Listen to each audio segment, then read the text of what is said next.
ரொம்ப நாளாக பெண்டிங்கில் இருந்த வேலையை தான் இன்றைக்கி செய்ய போகிறேன். ஏன்னா முடி கொட்டுறது வந்து ரொம்ப ஜாஸ்தியாக இருக்குது. இதுக்கு மேலே விட்டு அப்படின்னா சொட்டை மண்டை தான் ஆகணும். அதனால் இன்றைக்கி பக்கத்தில் இருந்த வேப்பிலை, கருவேப்பிலை, மருதாணி இலை, செம்பருத்தி இலை எல்லாமே பொரிச்சிட்டு வந்துட்டேன்.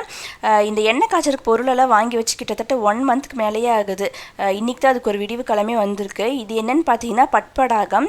சொட்டை மண்டையில் கூட வந்து முடி வளர வைக்குமாமா, ஹேர் ஃபாலுமே நல்லா குறைக்கும் அப்படின்னு சொல்கிறாங்க. ஸோ அதையுமே வாங்கிட்டு வந்திருந்தேன்.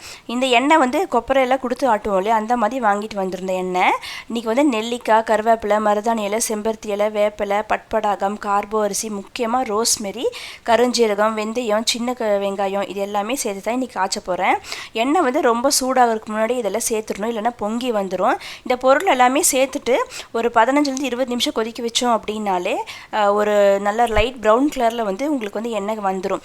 நம்ம வந்து இதை அப்படியே ஃபில்டர் பண்ணாமல் ஒரு நாள் அப்படியே விட்டுட்டு அதுக்கப்புறம் ஃபில்டர் பண்ணி யூஸ் பண்ணோம் அப்படின்னா நல்ல ரிசல்ட் இருக்கும்.